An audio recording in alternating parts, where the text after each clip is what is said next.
A discussão de maior disco da história é muito presente. E a gente sempre fica ali entre Estados Unidos, Inglaterra, pega alguma coisa dali ou da Europa e entra na discussão ali para tentar determinar qual o maior da história. Mas hoje eu queria saber uma coisa diferente. Na sua opinião, qual o maior disco da história fora Estados Unidos, Inglaterra e Europa no geral?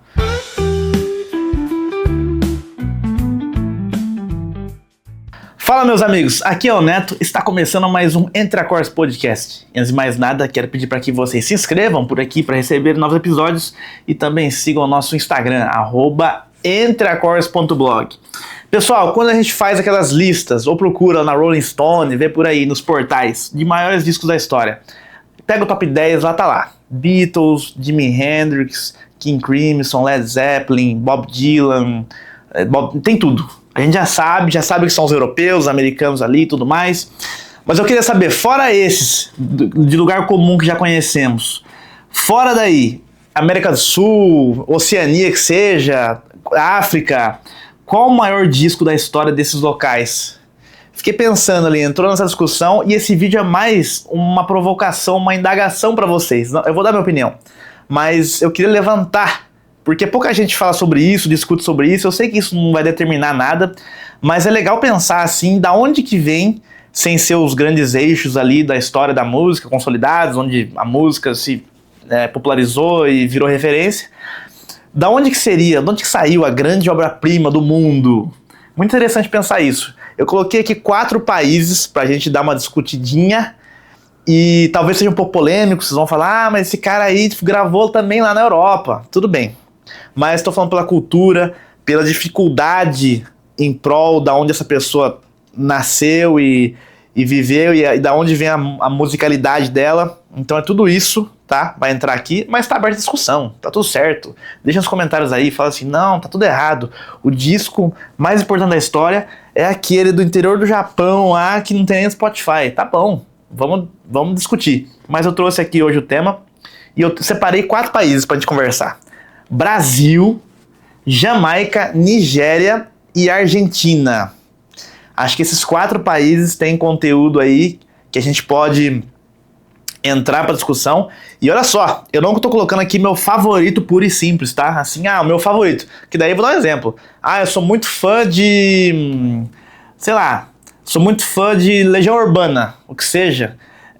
Então o disco que eu mais gosto é o 2 da Legião. Não é só isso, entendeu? Eu tô colocando aqui relevância histórica, presença nas listas, tá?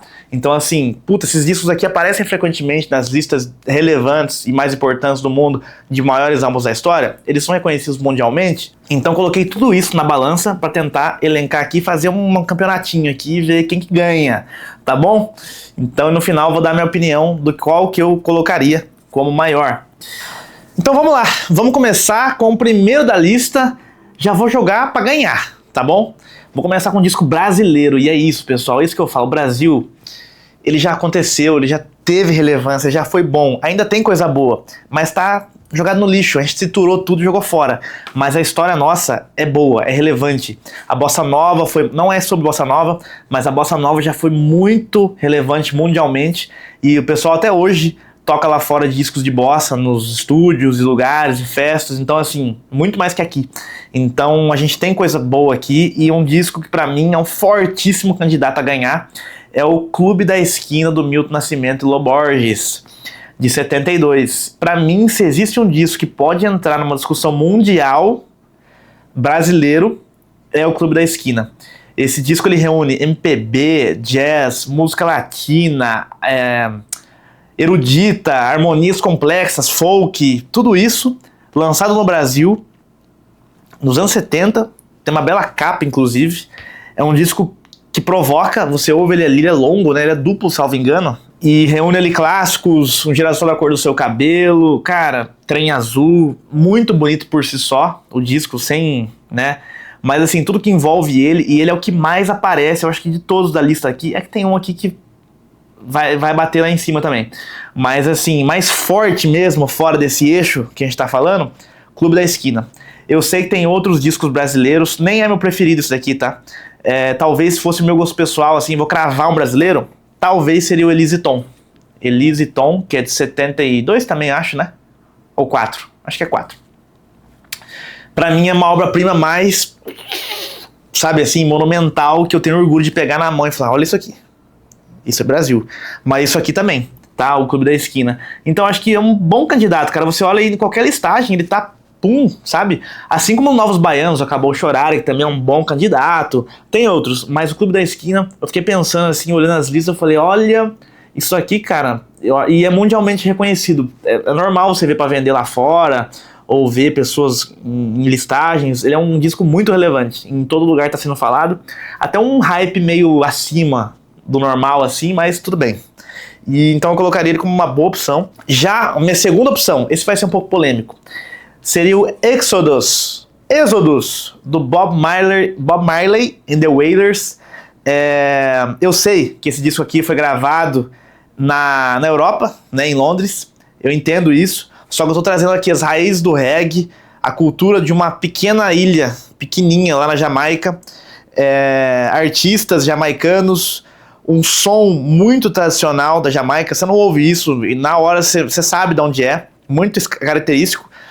E fazendo uma comparação de tudo isso com o tamanho que o Bob Marley chegou, o tamanho que uma cultura tão específica, de um local tão específico, que não é famoso basicamente por mais nada sem ser isso, sem ser o Bob Marley, sem ser o reggae, ter chegado nesse nível.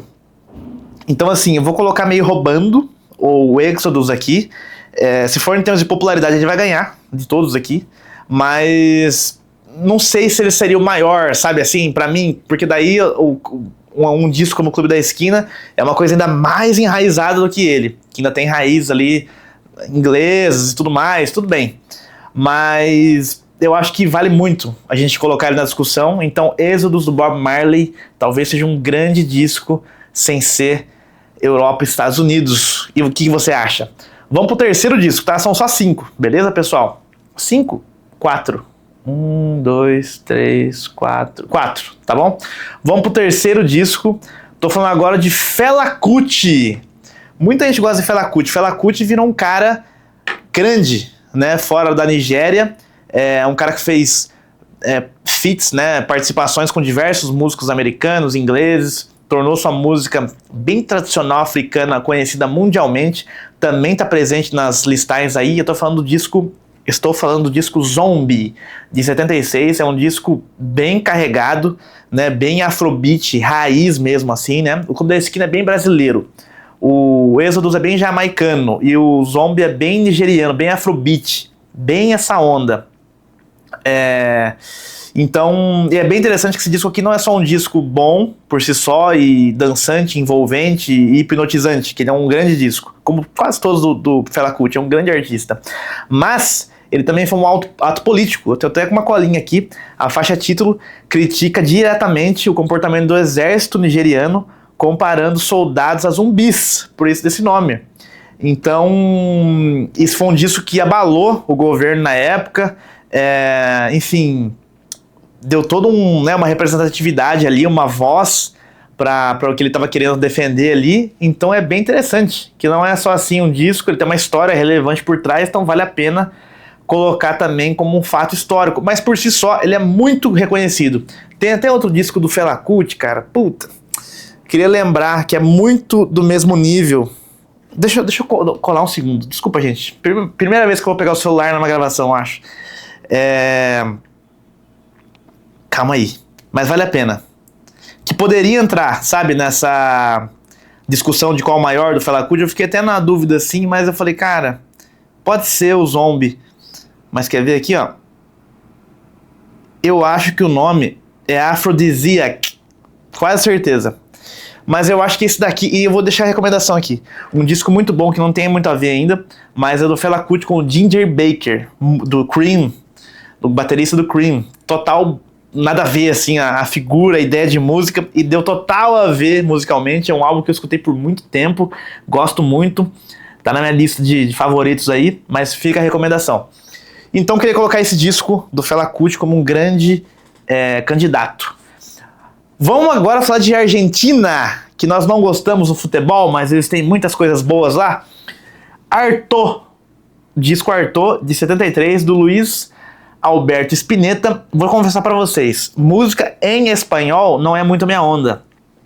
Não consigo muito entrar na onda da fala espanhola na música, não consigo me conectar com aquilo, pode ser que um dia isso mude, assim como uma época não fiquei sem ouvir música brasileira, depois teve tudo a ver, e hoje em dia eu ouço muito, mas me deixou um pouco assim, sabe? É meio difícil. E esse disco aqui é um marco do rock argentino, tá em todo lugar, todos criadores de conteúdo, canais sobre música, jornais, todos reverenciam esse disco. Realmente é muito bom, eu já ouvi algumas vezes. Não é do meu gosto, mas ele tá nas discussões, tá nas listas. A capa dele é muito legal, já apareceu aqui. Ela tem um símbolo, assim, ela é revolucionária pra época também. Ela tem um formato todo diferentão. Então, assim, nem vou ficar me aprofundando tanto pra não falar bobagem, porque eu não conheço tanto. Já ouvi, é relevante, tem que ser citado aqui como um candidato. Mas, enfim, acho que tem tudo a ver com a proposta do tema de hoje aqui. E, sem dúvida, é o maior disco da história da Argentina. Dá pra brigar na América do Sul aqui, porque tem o Brasil, mas é um forte candidato ao grande disco fora do eixo que a gente tá falando. Então fica aqui o Arthur. E eu queria saber de vocês, pessoal, quem merece esse título? A gente pode usar diversos critérios, igual eu falei. O Êxodos foi o grande expoente do reggae no mundo, né? Colocou o reggae como uma música pop como qualquer outra, que isso é bem difícil de fazer, né? Por um gênero específico. Clube da Esquina, total brasileiro, a junção de gêneros, o nível das composições, entrou pra história. O Arthur levou o rock latino-americano pro mundo. O Zombie, o Afrobeat no movimento mundial. Complicadíssimo escolher. Mas não vou ficar no muro, não. Vou falar o meu, tá? O meu, pra mim, o disco definitivo, fora eixo Europa e Estados Unidos, é o Clube da Esquina. Pra mim eu acho que já coloquei todos os argumentos aqui. O nível de composição, o nível de diferença, de música autoral de fato, dos músicos, a estética do disco, onde foi feito, o ano que foi feito, o reconhecimento internacional. Eu acho que eu posso estar sendo um pouco clubista aqui, querendo falar de Brasil, mas não sou de defender o Brasil aí por aí, mas eu acho que aqui talvez seja. Mas eu quero saber o que você acha. Eu gosto dessa ideia, dessa discussão, dá pra caminhar por outros caminhos, mas queria que você deixasse nos comentários aqui qual disco merece ter o título de grande disco fora do eixo Europa e Estados Unidos. É isso. Espero que vocês tenham gostado do vídeo, um pouco mais curto, um pouco mais com um tom diferente aqui, mas aqui a gente tá aqui pra isso, pra testar, pra entender, colocar ideias diferentes na mesa. Deixe nos comentários o que você achou, se inscreva para não perder os próximos episódios e semana que vem eu tô com outro vídeo aqui para vocês. Valeu, pessoal, até a próxima!